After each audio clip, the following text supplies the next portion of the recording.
Shalom everyone, welcome to this week's Living Torah. Just got in from Lake City, Florida last night, yesterday afternoon actually, and it was a conference called Refresh. I tell you what, it was an amazing time. Working with, of course, Barry Phillips is always a pleasure. David Altman, Joey Mon, a group out of Albany that led worship. I can't even remember their name right. I hope they don't listen to this because I don't want them to know that I can't remember their names right now, but it was quite a weekend, and I'm running on just a few cylinders right now. But to say that this weekend was one of the greatest conferences that I've ever been a part of is really an understatement. These men and the two ladies that were part of the worship team just did an over-the-top amazing job. It was videotaped, and so it's going to be up on Vimeo, God willing, fairly soon, probably in the next couple of weeks. Gloria and Frank Bloomfield, who have been faithful to the congregation of Kol HaMashiach in Lake City for many years, have now officially retired. And they're moving to spend time with their children and grandchildren in Texas. And so we had a time of blessing them. But I spoke, the whole weekend ended up becoming about destiny and about purpose. And that's something that you're going to hear me teaching on a lot in these days. In talking with these gentlemen and with others that were there, and conversations that I've had with many other people, we truly, and we're not trying to set dates of anything, and Elijah showing up this Passover, but many of us are feeling that something is happening in the spirit, and that the book of Hebrews talks about the shaking. In the last days, I will shake everything that can be shaken. Well, the events of the earth, there's many things that are being shaken right now. Nothing happens no shaking happens in an earthly realm that does not first begin in a heavenly realm. I believe that the earth is to be a mirror image of that which is happening in the heavens. And so I truly believe that there are some things happening right now, and there will be many people that rise to the occasion, that become a part of this. There will be others that sit around and ask the question, what's happening?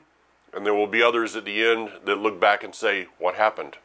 I choose personally to be a part of what is happening today, what I believe that the Father is calling me to do, and I pray that I'm able to pass that on to many of you. We did have an event happen this past week that was tragic. A man in Kentucky, Winchester, Kentucky, Mr. Frank Houts. Frank has been one of the pioneers of this walk for many years.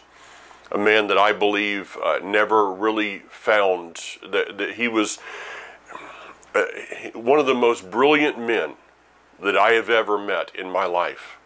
A man who was a deep, deep well, not just of knowledge, but a deep well of understanding of the scriptures. The places that he would go, what he had studied, absolutely brilliant man. This past week on Thursday, he was driving his car, pulled off the side of the road and turned on the flashers.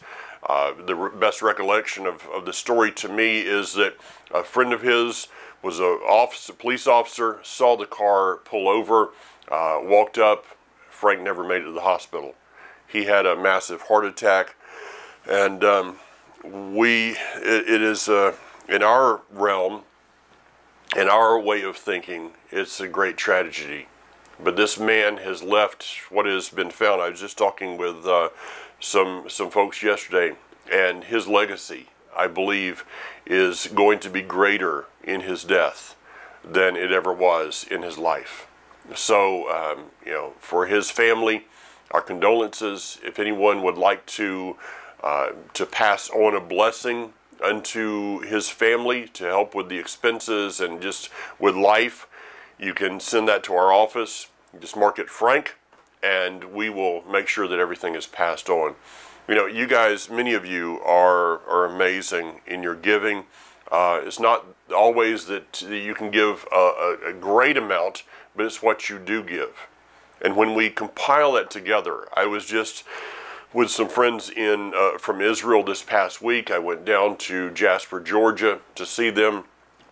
We were able to pass on a blessing to the town of Itamar and also to one of the other communities in the Shomron that is looking to upgrade their first responder, the first responders and the equipment that they use. So we were able to give a sizable sum of money to that, and it's because of you. So thank you very much. We're going to go into Philippians chapter 2, verse 17. I do want to make one more announcement. On the Connect to Israel tour, we are going to be going from somewhere between 20 and 25 people on this tour. Right now we have, I believe it's 17 or 18 people registered. And so, I know of two other people right now, at least two other people that are in the process of signing up. So if you would like to be a part of that tour, you need to make that decision pretty soon. Let's get that thing going. Get your registration in. And it's going to be a great time, as always. We're going to be going in a little earlier this year because the festivals are late. I said to a friend of mine last night, passing on a kind of an interesting little joke, not much of a joke, but from Hanok Young, that the festivals are never on time. They're either early or late. But people say, well, they're early this year, or they're late this year. Why? Because we still look at things from the Gregorian calendar. The truth is that the Gregorian calendar is either ahead or it is later than Yahweh's timing. So just a different way of looking at things. So we're going to go to Philippians chapter 2, verse 17.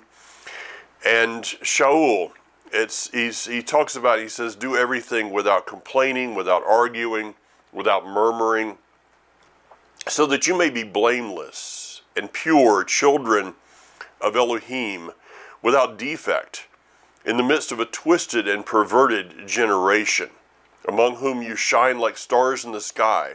Those are great words there that we are to be. And I mentioned this last week, that the heavens declare his glory, and you and I are called to establish that glory. I'm going to be, God willing, taping a message for next month and going over some of the aspects of this. That how do we today, since the heavens are declaring that glory, how do we establish that glory? Deuteronomy chapter 8 talks about establishing his covenant, which is establishing his glory upon this earth, that we are to take dominion, that we are to, where as Joshua was told, where you put your feet, I will give you that land. What is he saying? Wherever you establish my covenant, that land will be unto you, which is unto him. He goes on and get down to verse 17. Go ahead and run down to 17. Indeed, even if my lifeblood is poured out as a drink offering over the sacrifice and service of your faith. Shaul he got a hold of something that I think we need to look at today. That his life, he was seeing his life as if it was poured out like a drink offering. Now, imagine the tabernacle, the temple, when you gave a drink offering, You didn't just give half of the glass. If you were to come with a jar and it was filled with wine or whatever, or the time of the water libation, you did not take that pitcher and pour just a part of it and say, I need to hold this back. This portion I need to hold back for myself. No. You were to bring that drink offering and you were to pour completely out on the altar, to the point that if you've ever watched someone pouring some kind of drink into a glass, what do? You tip it up and you pour it in, and then you wait for that last drop or two. There's those couple of drops that are stuck in that bottle, stuck in that plastic bottle that are right there, and you just kind of wait and you shake it a little bit to make sure that every bit of liquid that was in that bottle is now in the glass and is available for another purpose than just to be in the bottle. In the bottle, it does not have. It has purpose, but it's not fulfilling the purpose. If you imagine a glass of water has purpose. And those of you that have been hearing me teach, the word purpose is coming. It's really a focus of teaching of what I'm doing right now, because I believe it's so important. It's been an impacting thing in my life over the last few months, and I believe it's for reasons that is to pass it on to you. So that water has purpose. The purpose is life-giving. It is refreshing. But as long as it is in that bottle, that purpose is, we could say, bottled up. It is not until the top is taken off and it is poured out that its purpose can be fulfilled, can be manifested. And so with this, you would pour everything out, making sure you get every last drop. The old Maxwell, Maxwell House commercial, good to the last drop. So Shaul is saying that my life is being poured out as a drink offering. That his desire, what he had gotten a hold of in life, is that he was to leave empty. He did not know at this moment in time what his future was going to hold. I believe that he understood the concept that his future was Elohim's past. And so he was not concerned about what was going to happen to him the next day. When Roman footsteps would come down toward his cell, he was not concerned about what the consequences of those footsteps were going to be. Because he knew, as that old song, I know who holds the future. The future, our future, is his past. So why are people worried and concerned about their future? I put out something the other day that we need to trust our unknown future to a known Elohim, for he is trustworthy. I was listening to something the other day, and it was funny. Someone was explaining that he had a time in his life that he was fearful of something. He had anxiety. He was stressing out over something, an event that he was worried about coming. And as he's laying awake one night and he's praying over these things, he heard these words, "My word says that I do not slumber and I do not sleep. So since I'm going to be up all night, why don't you go ahead and take some rest? Why don't you go ahead and rest in the fact that he's going to be up all night?" Those are good words. So Shaul understood this of leaving empty. He had nothing to continue in his life for. He knew that everything had been poured out. And this is a principle of great men and women of faith in Scripture. You know, going back to Yaakov, the story, the account of the end of Yaakov's life is to me more intriguing than his life, than the actual life itself. For it says that he called his sons together and he blessed them, leaning upon his staff. What is that staff? That staff is the autobiography of who he was. It is said that in that day, that on your staff you would have carved the events of your life. And those events would be read, could be read like an autobiography. So the fact that he is leaning upon his staff means that he is leaning upon a life that has been lived to the full. There's no more room on the staff. The moment that you and I fill up our staff is the moment that we're ready to be poured out. But see, with Shaul, I'm ready to be poured out as a drink offering. Yaakov was ready to be poured out unto his sons. So the last event of his life was to be that everything that he was, everything that he had been, everything of purpose in his life, every event, every hurt, every tear, every moment of blood, of sweat, of tears, that was all there in that staff. And what was he doing in the prophecies to his son? He was pouring out his life into theirs. And the moment that he poured out his life into theirs, it says that he sat down, curled up his feet, and he died.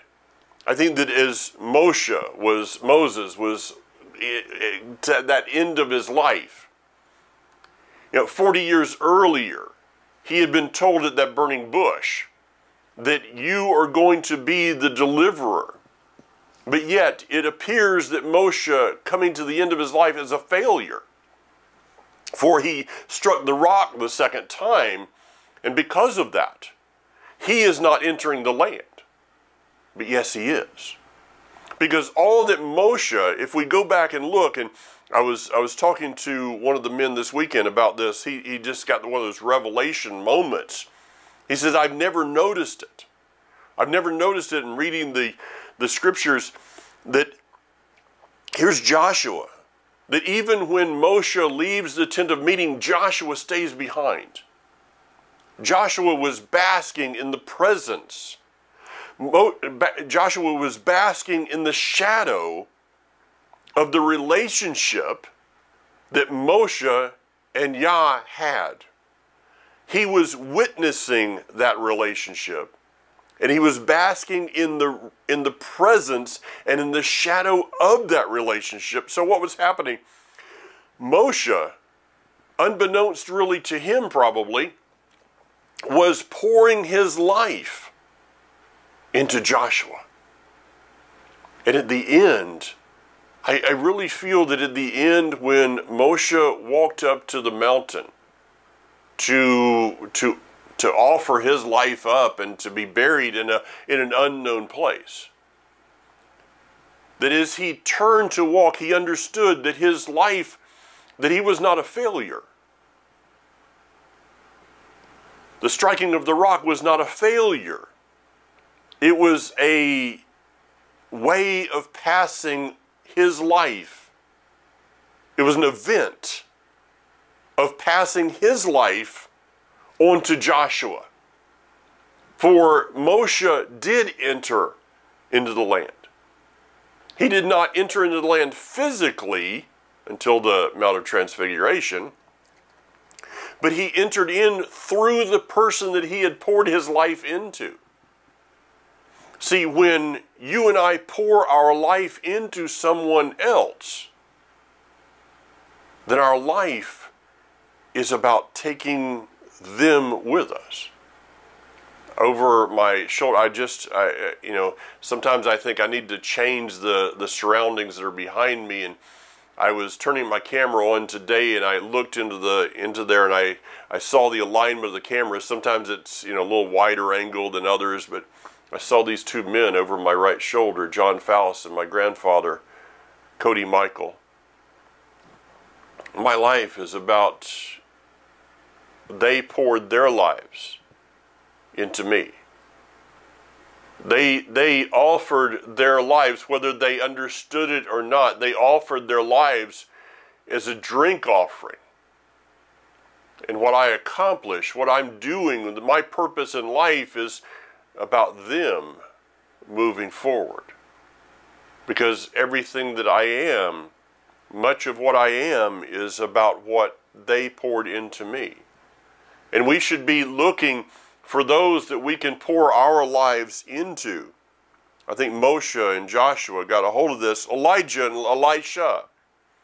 We see that Elisha it was prophesied that he would do twice the miracles that Elijah did. Why? Because Elijah had poured his life into Elisha. In the end, it appears that at first he comes up one miracle short. So everybody's probably running around saying, yeah, we knew that he had sin in his life. We knew that he wasn't going to do it. We knew that something was going to happen, that he was going to blow it. What they didn't understand is that just because your spirit leaves your body, your spirit leaving your body has no effect on the promises of Yah. When something is prophesied in your life, the fact that you are not living anymore does not have a bearing on that promise going forth. We read the story of someone being thrown into a cave and his dead body touching the body of Elisha, and that man coming back to life. Why? Because the promises that the Father has given are not dependent on our breath. His promises are His promises no matter what. That which He is promising to you will be fulfilled, whether you are alive to see it or not. Those promises will come to pass. We see this in the life of Yeshua and the disciples. The model, really. Everything going toward this model of He had poured His life into these men. He had poured His life into 12 men. One of those men would not receive. See, the fact that Yeshua was desiring to pour His life into 12 men, but only 11 received it. There are choices that people make in this life that even the Messiah Himself could not change that choice.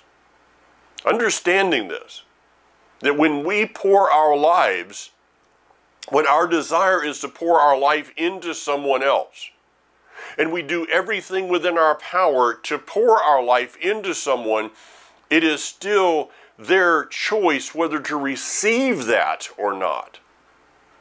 For Yehuda, Judas, he chose to put his hands up.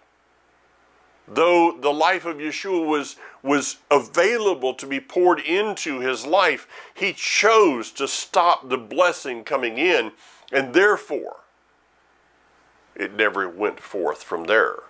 See, our lives are to be, many have looked at this, that we are to be like that, and you know, the scripture is full of parables, that we are to be like a pot, and you know, these parables are not an end of themselves. They're to teach us at a level. But a pot does not allow water to go through. I've said this many times. We are to be as a conduit of His blessing. 11 of the disciples became a conduit. Shaul became a conduit.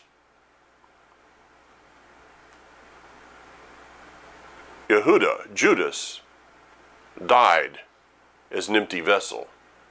An empty vessel because he had never received, he had never allowed that offering to come into his life. There are many today that will die as empty vessels, dry inside. See, when you pour your life out, when you pour a pitcher into a glass, no matter if you stand there for a while and shake it and try to get that last drop, there's still residue. There's still residue of moisture in that pitcher. Why? Because the water was there. And the residue will be there for a time. But with Judas, there was no residue left because he had never allowed anything to come in. Shaul understood the principle. He understood it at a level that he will go on, and we'll talk about this more, of Aphroditus,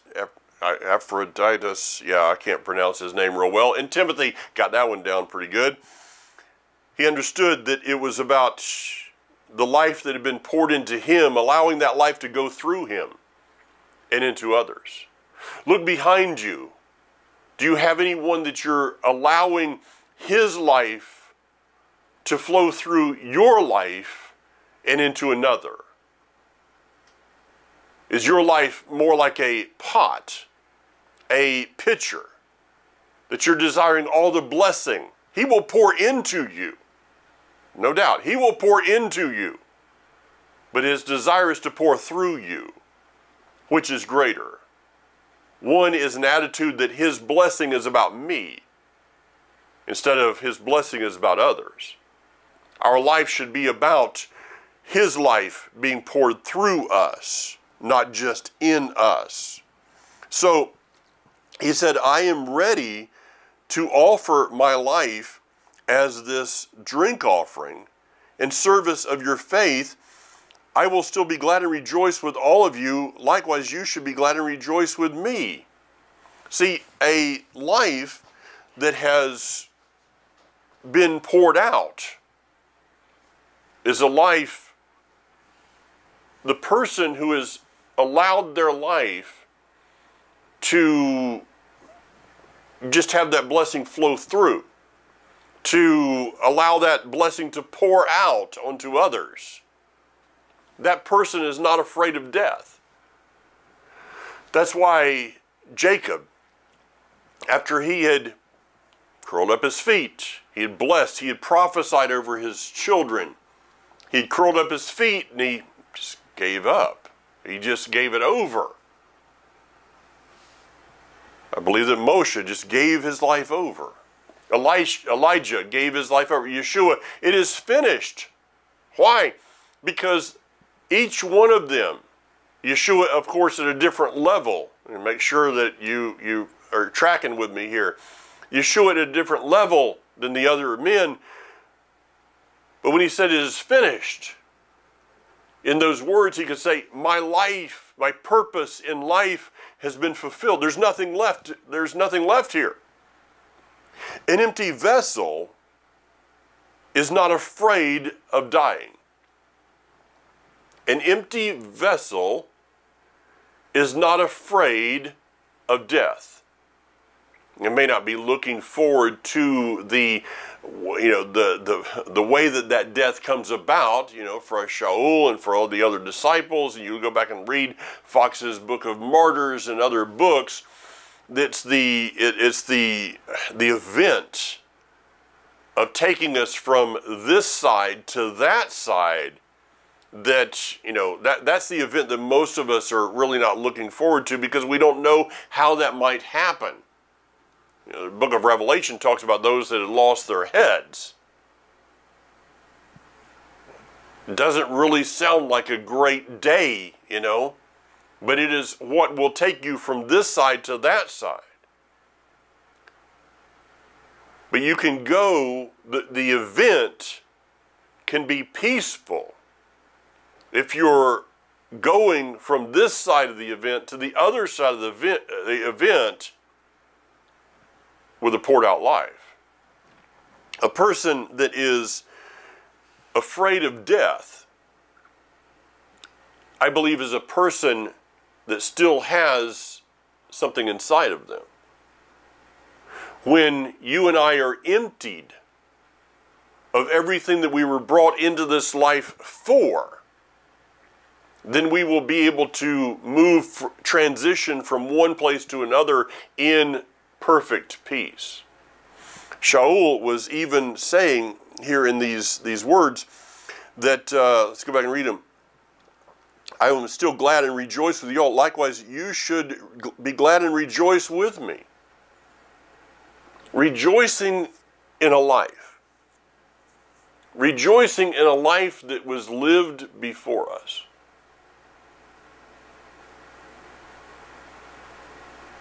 When a person has given everything of their life, and that doesn't have anything to do with age. See, here's the thing. Age does not have a bearing on fulfillment of purpose. Some friends of mine lost a son years ago. He was 8, 9, 10 years old. This young man, though from our perspective, died way too early, from an eternal perspective, died empty. We would think this young man, he's 8, 9, 10 years old, he has so much of life ahead of him. But yet if we were to look at that from eternal impact, he died empty. Here's a young man that actually went to the funeral home to pick out his own casket.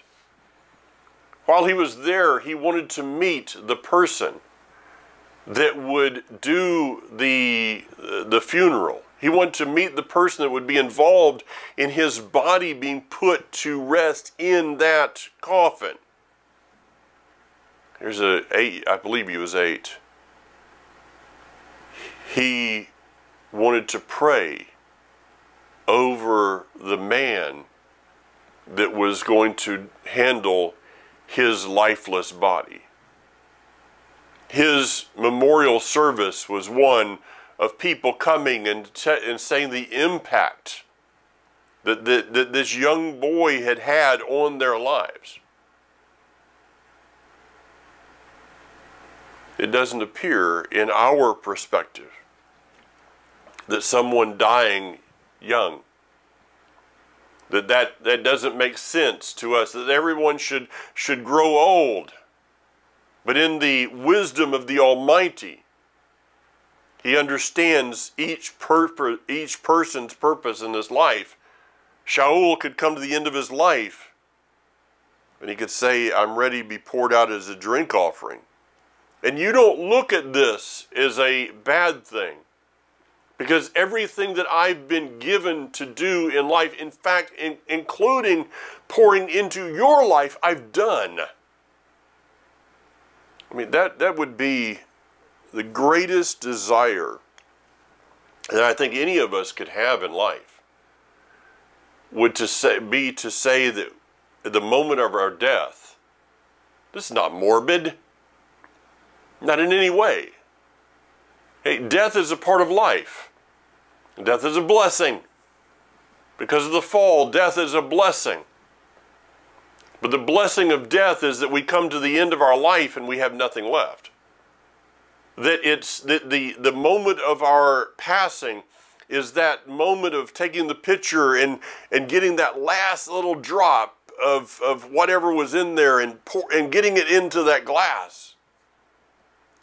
Getting into that next person. That everything of our life should be about getting that last drop into someone else. That should be our prayer. I know it is mine, that if Messiah does not return, the kingdom does not come in the next years, I want to be empty. I want to be totally and completely empty in that day. Move on. But I hope in Adonai Yeshua to send Timothy to you shortly, so that I too may be cheered by knowledge, by knowing how you are doing. I have no one who compares with him, who will care so sincerely for your welfare. This man Timothy, a couple of books are written to him, a couple of books of a great instruction. I've taught through those books. They're favorite books for me. I mean, they have such insights into relationships, insights into the last days of what we're living today. It is literally like the headlines of today's news when you look at the words of Timothy. And here Paul is knowing that his life has now been poured into Timothy, and that Timothy has that same understanding. Timothy is like he's like Elisha to Elijah. He's like Joshua to Moshe. He's like the disciples to Yeshua, because he is emulating that which he has taught. He has been taught. He didn't so much. It wasn't so much as that Shaul was teaching Timothy, but that Timothy was catching Shaul. Some things you can't teach. In fact, most things that are important in life, you cannot teach. I was talking about this past weekend of prayer. Prayer is something that cannot, you can teach the form of prayer. Yeshua did that. The disciples said, teach us how to pray. And he gave us what is called the Lord's Prayer, which is really probably the worst definition that can be found. It's really the disciples' prayer. But the disciples' prayer is a form. It is a blueprint. It is a guideline. And so if all we learn, as I did in vacation Bible school so I could get another popsicle, if all we learn is the form of the prayer, but never understand the function of the prayer, we will be left with rote words that end up becoming meaningless to us. Prayer is something that the form can be taught, but the function can be caught. Get that? The form can be taught, the function can, the form can be taught, the function is caught. If you want to learn how to pray, get around men and women that pray. Don't go to another, I remember my mother talking about a women's class, 70, 80 years old women that are going through a Bible study on how to pray. They teach you how to pray. Get around men and women that pray. When you get around men and women that pray, you'll learn how to pray, because you will catch prayer. It will become a part of you. It's easy, way too easy to figure out. It takes a moment's time to discern who prays and who doesn't. A moment's time. I believe that prayer, a time of prayer, is probably one of the most embarrassing moments to most people. But they don't even know that they're being embarrassed. They don't even understand the embarrassment, the shame that they're bringing on themselves when they're asked to pray. because their prayer reveals their lack of prayer. Prayer will reveal your lack or your abundance of prayer. It's not something you can fake. Shaul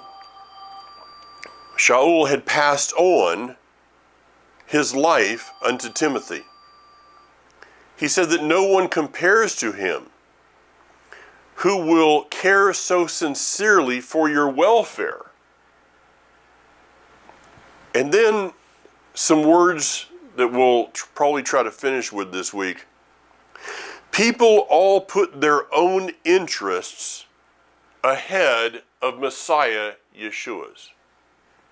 Now, he's making a pretty broad stroke comment right here.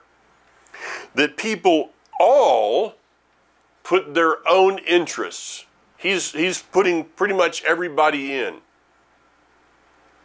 And then singling one man out. Think about that. He is putting everyone in and then singling one man out. For every one of us come into this world with a fallen nature and a nature that looks out for our own interests. Do we not? It's human nature. Human nature to look out for our own interests. Never forget listening to a young father who just had a child. And this young father said, this child is so perfect. This child is just, how could this child possibly have anything of a fallen nature? It looks so perfect. And the first time that I saw that father and his little child looked at him and said, no. He understood that we all come into this world with our own interests in mind. It is inbred in us. But there will be those that are singled out. What causes that? I don't know. If I knew that, I don't know where I'd be. What causes a person to allow themselves to be singled out of a crowd to become something that the crowd is not? Why is it that you are not following the crowd? Do you know that there's no answer for that? There's no way of answering if you have been singled out. You're there. To continue to try to answer the question is an exercise in futility. Accept the fact that you're not a part of the crowd and then live like you're not a part of the crowd. Timothy was living his life as though he was not part of the crowd because he wasn't part of the crowd. But there were other young men in that time. How many young men were there at the time of Joshua and Moses? The time of Elijah. There's a whole school of the prophets. And then Elisha was attending the school of the prophet. See, here's an interesting spin that there was the school of the prophets and the school of the prophet. At the school of the prophets, you were taught how to be a prophet. At the school of the prophet, being a prophet was caught from a prophet. You want to find your purpose in life? Get around people that are pursuing their purpose. You want to become something you're not in life? Get around people that are becoming something they're not. It's just a very easy, you are going to become, this is out of some of the self-help things, but guess what? Those self-help things are based upon Scripture. You are going to become the average of the people you're hanging around with. So if you're spending your time around 5 people, you're going to become the average of those 5 people. So if you're spending your time around 5 negative people, you're going to become the average of 5 negative people. If you spend your time around 5 people that are not going anywhere, you're not going to go anywhere. We need to be adjusting. If we want to change the person we are, we must change the people that we're around. The disciples, mending nets, north shore of the Galilee. Yeshua comes along. Follow me. Become fishers of men. You can't become who you're called to be if you sit there. In order to become who you're called to be, you have to follow me. You have to change the people you're hanging out with to become the person that you're supposed to be. These are simple principles, folks. Timothy, we don't have a lot said. We hear about his mother and his grandmother, but there's not much more said about who this man was. We're not told exactly how he was called, but he left who he was to become who he was. Think about that. He left who he was to become who he was intended to be. We need to do the same thing. Timothy is being put into a place of incredible purpose because he chose, however that happened, he chose to have the life of Shaul poured through his life. Shaul became the man that he was, that we read about, because he accepted the job, the purpose, however you want to term it. He accepted that his life was about being poured through. Timothy, his life was about being poured through. We'll talk next week about this man that I can't pronounce his name real well, but another man who decided that his life was about being poured through. Shaul is going to come to the end of his life very soon. We're going to see some amazing words still that he wrote, words that can help to define our lives. As his life, he just allowed it to be poured through. He just allowed the Ruach, the Spirit, to be poured through his life and into others. Question. If I ask you today to write down who is your life being poured through to? Who is on the end? First of all, is your life about you and your vessel, or is it about the blessings being poured through you to somebody else? And if it is being poured through, who is it being poured to? Or to ask you today to write down a list of the people that your life is being poured through and poured to, how long would that list be? Interesting question. What's really interesting is the answer to the question. Shavua Tov. Have a blessed, prosperous week. Bezrat HaShem, God willing. See you again next week. Until then, be strong. Yivarechecha Adonai v'yishmarecha Ya'er Adonai panav elecha ויחונך.